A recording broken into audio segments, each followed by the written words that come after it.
Saya rasa situasi pengajian agama ni bukan menjual agama, tapi dia menjual kualiti pada penyampaian agama.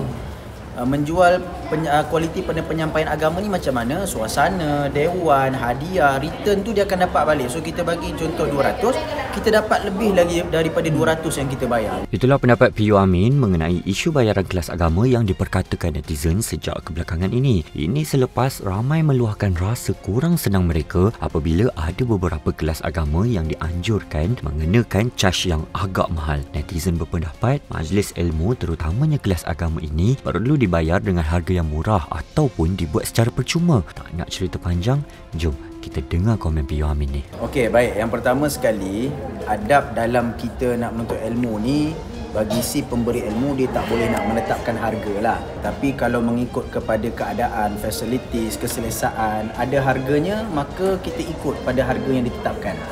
Jadi kita pun kena lihat adakah ilmu tu tertumpu kepada orang yang mampu ataupun juga kepada orang yang perlu. Bagi saya ilmu tu bukan hanya sekadar kepada orang yang mampu, tapi juga target kita kepada orang yang perlu. Orang yang mungkin tak mampu, mereka perlu juga dapat agama. Dan saya suka situasi dan juga kita panggil environment pengajian yang seperti ini, sebab pertama kali juga saya hadir jemputan yang dengan vibe yang begini, dengan suasana, bayaran dia begitu. Tapi saya rasa dia masih lagi dalam terkawal lah, tak mahal sangat lah kot kan.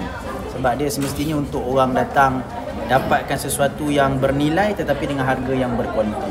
Saya rasa bagi saya tak jadi masalah sekiranya itu ada manfaat. Dan saya rasa pun itu adalah satu aura yang baru lah, aura yang positif untuk orang lebih belajar secara lebih berfokus. Macam kursus-kursus kat luar pun bayar juga. Kursus berenang bayar kan, kursus belajar komputer berbayar. Jadi kalau agama ni satu bentuk yang aku bayar, aku nak dapat semua selesa. Ada goodies apa macam-macam orang bagi kan. Jadi semua itu bayaran dalam bentuk ada return balik lah, bukan bayar kosong, ada return, ada dikembalikan. So kalau guna dengan cara positif okey. Cuma saya takut ada orang ambil kesempatan nak dengar program agama memang kena bayar mahal-mahal. Itu kita tak nak macam tu. Kita nak kalau boleh apapun lebihnya kepada agama ni dalam bentuk kebajikan ni. Tapi kita tengok kalau bila isu ni timbul, orang dah cakap macam menjual agama kan, sepatutnya harga agama terlalu mahal. Macam mana Ustaz bila orang kata skeptikal menjual agama itu? Saya rasa situasi pengajian agama ni bukan menjual agama, tapi dia menjual kualiti pada penyampaian agama.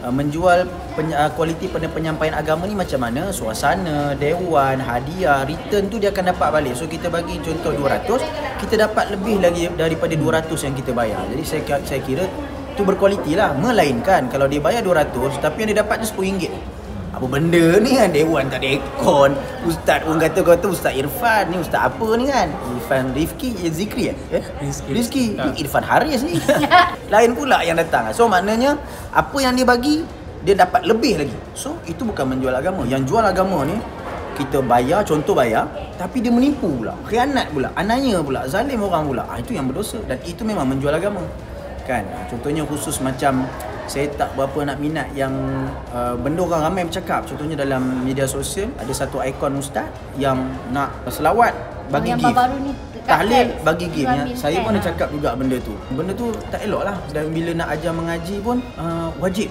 1,000. Janganlah cakap macam tu. Kalau pun ada bayaran, benda tu tak boleh secara umum. Sebab orang akan nampak agama ni satu fitnah. Oh, bayar 1,000 boleh ngajar ngaji, tapi tak ada 1,000 tak boleh ngajar ngaji. Jangan begitu.